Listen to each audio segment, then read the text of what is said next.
Hi, I'm Myra. And I'm Maureen.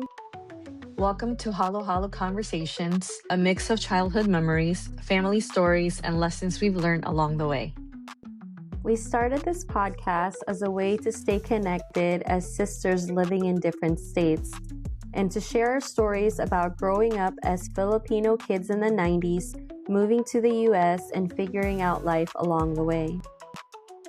If you ever felt caught between cultures, wanted a little nostalgia, or just enjoy real life stories with a sprinkle of humor, this podcast is for you.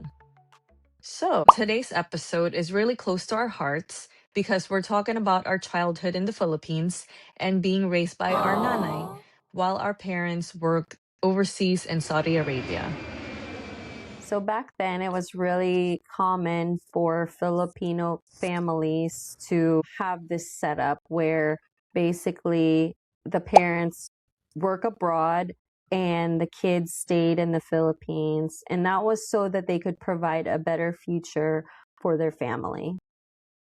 Yeah, so while our parents were working in Saudi Arabia, we stayed in the Philippines with our grandmother, Lola, but we call her Nanay.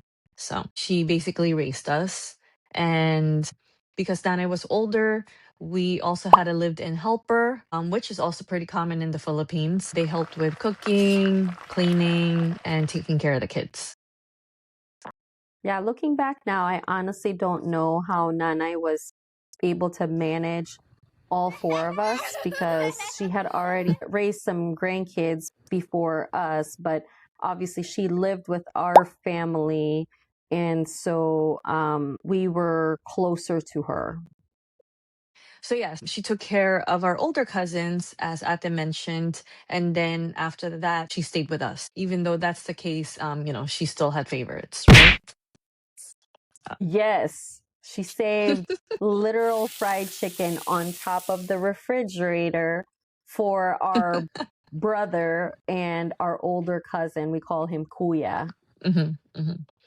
So yeah, tell them that story. Yeah, essentially, I think most of us kids, we like the thigh and the leg because they were more juicy. They tasted better to us. And so whenever she would make fried chicken, which she really made good fried chicken, Yeah, we love she her would, cooking. if my brother or my cousin, they weren't around yet, whoever was there, that way they had first dibs of the good stuff, so she would keep it on top of the refrigerator and the rest of us would be like, where'd the leg go, where'd the thigh go? Yeah, The good parts were gone because she literally saved it for them. Yeah, the girls just have to accept it, I guess. Yes, we had no choice but to eat what's there, like the wing or the breast, which are like, this is the wings. not what we wanted. Yeah, we want the legs or thighs. But yeah, it just basically just shows that going to her having favorites, we go to our younger brother that gets away with everything, right? Oh my God, everything. So I still remember, and I don't know if I should tell this story, but I still remember all of us cousins were in the bedroom, and I don't know who put this inappropriate movie on, but it's sort of like a soft porn type of movie. And so my brother was, I don't know, like 7 or 8 maybe at the time.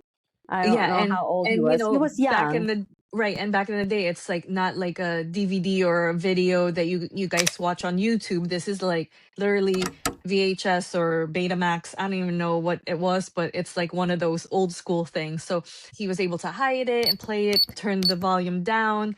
But then, of course, Ate wouldn't want that and would have to like tell on him. But yeah, go ahead. Continue with the story. So I caught him. So all of us cousins, we were in the bedroom.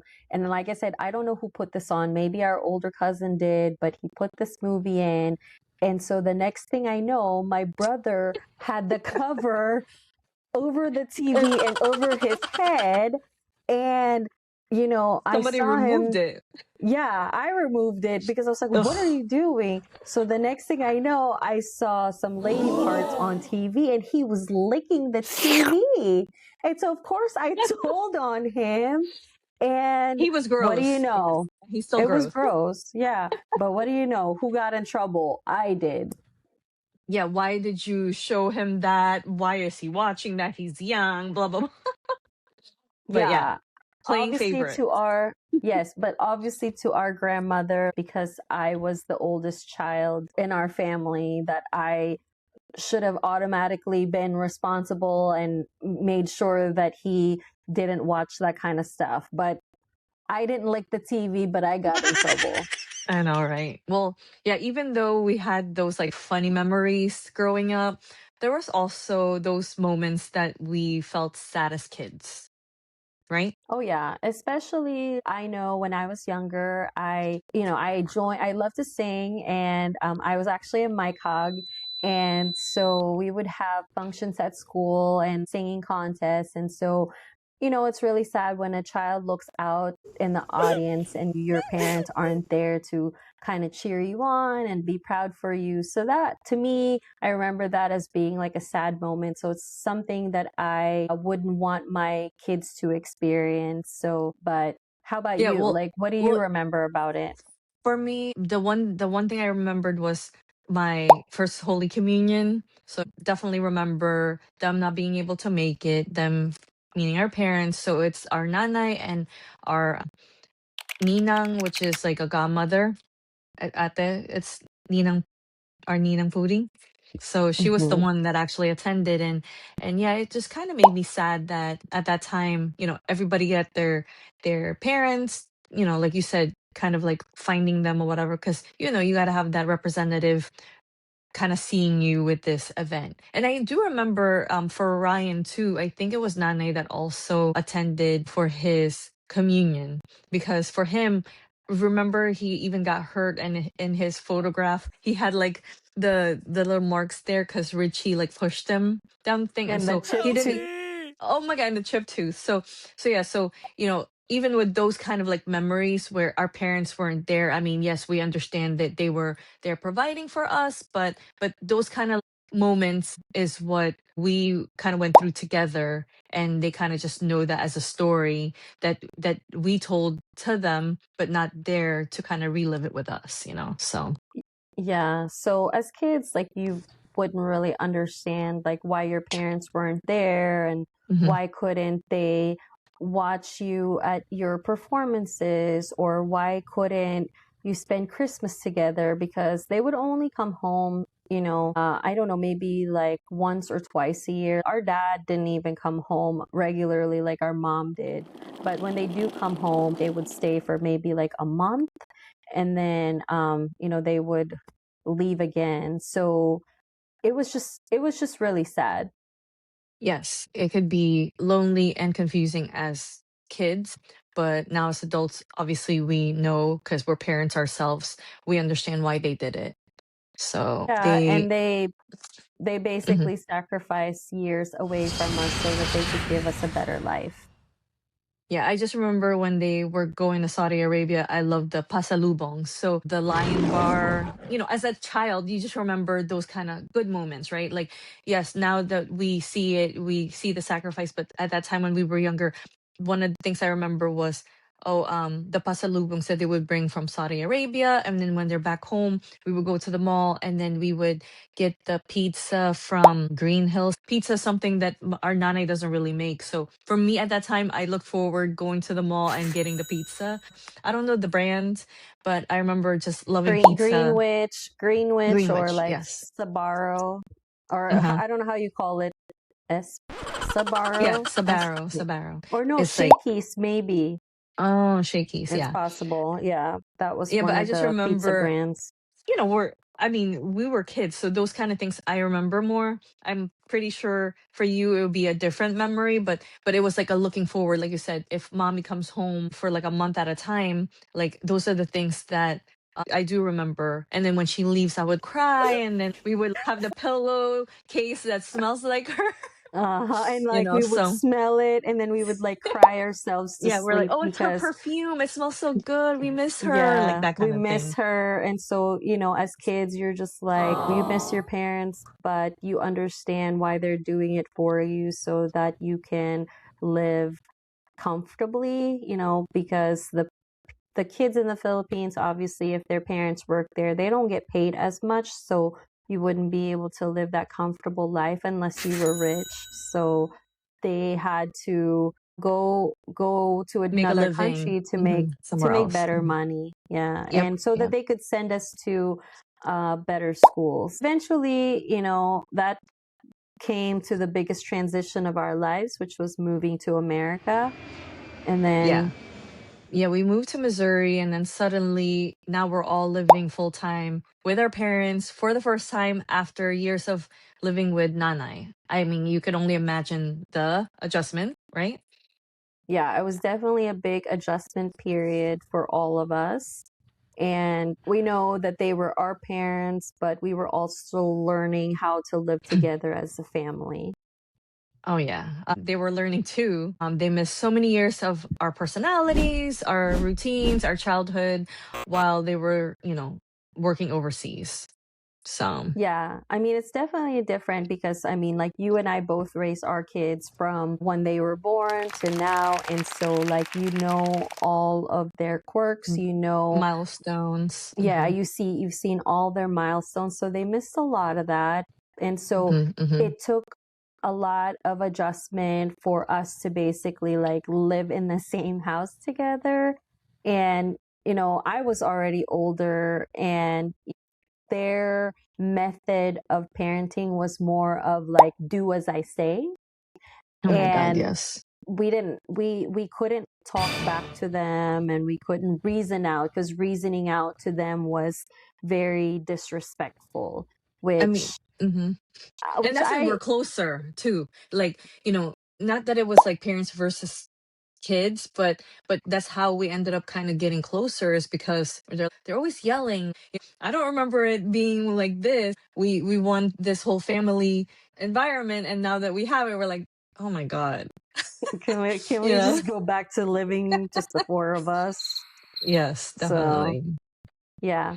But at the end of the day, we all understood each other.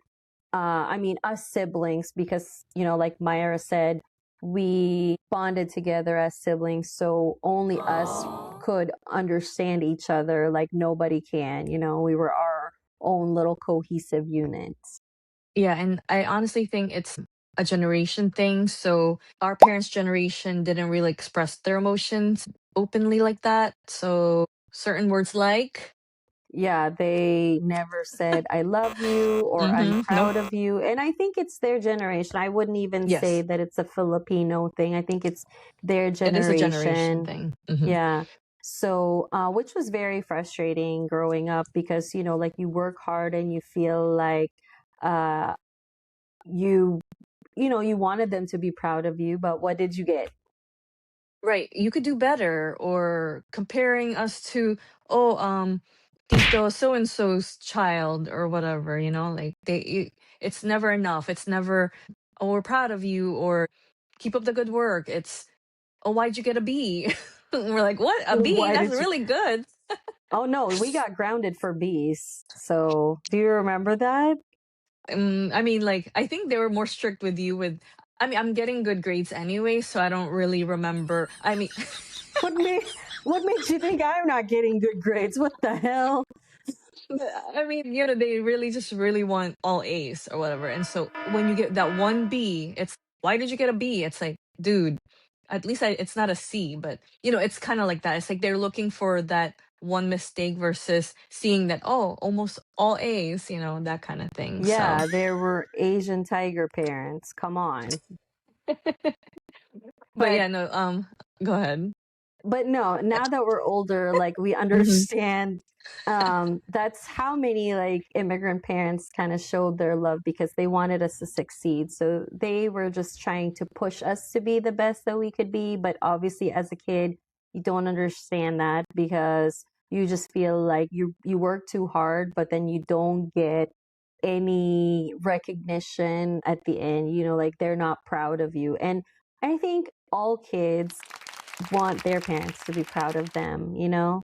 And saying it actually. So, even though they don't say it, I know that they show their love in a different type of form, show it differently, by working hard, always working, honestly. Yeah. That's their sacrifice, right? In mommy's case, it's like cooking for us on the weekends, and we love her cooking, making sure that we're always, I guess, fed. But yeah, that's their way of showing love to us, I guess. So, which is Yeah. okay. Yeah. But honestly, becoming parents ourselves like changed our perspective so much because it made us realize like how hard parenting really is. Like there's no manual. I tell my kids this all the time. There's no There isn't. manual on how to raise children. So it's also their first life and it's their first life being parents, but we didn't understand that, right? And you Yeah. don't really fully understand that until you become a parent yourself. So I'm pretty sure our kids would say, "Oh, why is mommy always yelling?" Or "Why is mommy always this?" But later on when they're older is when they realize, "Oh, now I see why." And we kind of did that to our parents now too. Like we kind of just say, "Okay, I understand why they wanted us to have all A's, for example." But at that time we're like, "Oh my God, it's just the way of them saying like you could do better, you could make it all A's." It's just at that time it's like, why can't you just be proud that we were almost all A students? But now that we're parents, we kind of understand that, but then we're using what we learned from our parents and not become like them, right? So Yeah, yeah. no, what we learned from them shaped us how to be the kind of parents that we would have wanted for Hmm. for us, right? So like we're a Yes. little bit more expressive with our kids and Hmm. we're more emotionally involved with them and I feel like I still kind of, even though you say, "Oh, I don't want to be like this," like you don't ever want to be like your parents, but it ends up being like kind of the same. So I was a little hard on my kids too, especially when it came to the grades. So I would be like, "What do you mean you have a B? Like you better get But this that's up the or Asian else." tiger mom in you, though. That's why we say that we hear our parents eventually coming out of our voices or our bodies too, because we are parents already. And so we, at that time, we don't understand, but now we do. And someday our kids will understand as well. And I think, especially Oh, your kids, well, I feel like mostly your kids too, they're all grown. They kind of understand why you wanted the all A's, not that you could do better, because they did great, right? I'm pretty sure you didn't say that you could do better, but like, oh, it would be nice to have the all A's. I don't know how we put our words. They just know, like I said, that's the Asian tiger mom in us, right? So, yeah, but no, I think what's different is maybe how we phrase things with the yes, yes, kids yes, yes. and so Agree. how they receive it. But you know what? I think in any generation, in every generation, there's always going to be that parent and kid child disconnect. Even though you may mean well for your kid, they're not always going to understand you or understand what you're trying to do for them. And so it can be hurtful as a parent because you think like, "Oh, I'm really trying my best. I'm really trying to be better for you." But, a kid will always be a kid and they'll always receive it differently, right? They're Yep. always going to Hmm. think like, "My parents aren't proud of me or they don't think I'm doing a good job." And so I think it's just having that open communication really is the difference because I don't feel like we had that with our parents because like I said, we couldn't reason out, Yeah. that's the difference between like our kids and us now Oh my God. because They reason out they too much at this point. No, and it made me like kind of remember too that they don't even though we know that they did something wrong, we don't even hear the words "I'm sorry." Do you remember oh, that? Right. So never. I don't know if that's an Asian thing or it's like, oh, we're your parents, you're our kids, like, but for our example, our parents, like, they never really said I'm sorry, and that's one thing too that I'm trying to change. Yes, I could be tough too, and I could be mad, but later on when I realized it is, I said I was too harsh or I shouldn't have said it. I actually know how to say I'm sorry. So because I Yes. don't want that thing back in the day with us where it's like, oh, we're not going to just talk about it. We're going to sweep it under the rug. And then later on, we'll talk about kind of moving on. Like, oh, so yeah, next week we're gonna go to someone's party. It's like nothing ever happened with, oh, you just kind of yelled at me about something, and but then that I did it right, that kind of thing, right? Yes. So yeah, so it's one of the things as a parent now that I also try to improve what our parents didn't do for us. It's like it's always they're right, we're wrong, that kind of thing. Yes. But like we also really don't know how they grew up. So we Yeah, can't really know like what they experienced and what they tried to change with us because we never had those conversations with them. So that's I'm another thing. sure, Yep. yeah, I'm sure they were trying to do the best that they could with what they knew, but they just didn't know how to go about it. And, Yeah. you know, and it's hard when you're trying to be a parent to already like grown kids that you don't really know, you know what I mean? So how can you didn't build that relationship from the ground up, so there that rapport isn't there. Yeah. I mean, like you said, at the end of the day, we know they made sacrifices for us in their own way, but it just doesn't us as kids back then, like we don't know it, right? So I Yeah. know for sure that they did it for us, and that's their way of showing their love to us. So Yeah. yeah. So looking back, like I feel very grateful for all of it, like for Nanay for taking care of us, for our parents' sacrifices and making, them wanting to give us a better life, for all of our relatives, all the godparents that stood in place of them while our parents were gone to be that stand-in parent. I really appreciate all of those efforts because it's really true. Like it takes a village Village. to raise a kid. Yeah. Well, yeah, same here. Those experiences shaped who we are today. And Nanay really taught us the discipline, the family values, and resilience. And also, our parents taught us the sacrifice and their hard work and perseverance. Absolutely. At the time, we just didn't fully understand it, why they had to leave home and work abroad, but now we understand it because we're parents ourselves. Yeah, they just want a better life for us, right? So, and that's what Yeah. we always want for our kids now. So that part is totally understandable. So yeah, we just want to share some of those moments. We want to wrap it up and discuss what we will be talking on the next episode, which we're going to be talking more about our relationship as siblings and dive deeper into our bonus sister. Ooh. Ooh. Yeah, we've got plenty of funny stories and sibling drama and chaotic memories, moments that really shaped our bond growing up, and also like our fights. Obviously, siblings, they always fight. Yes, So, definitely. So yeah, so thank you for joining us on today's episode.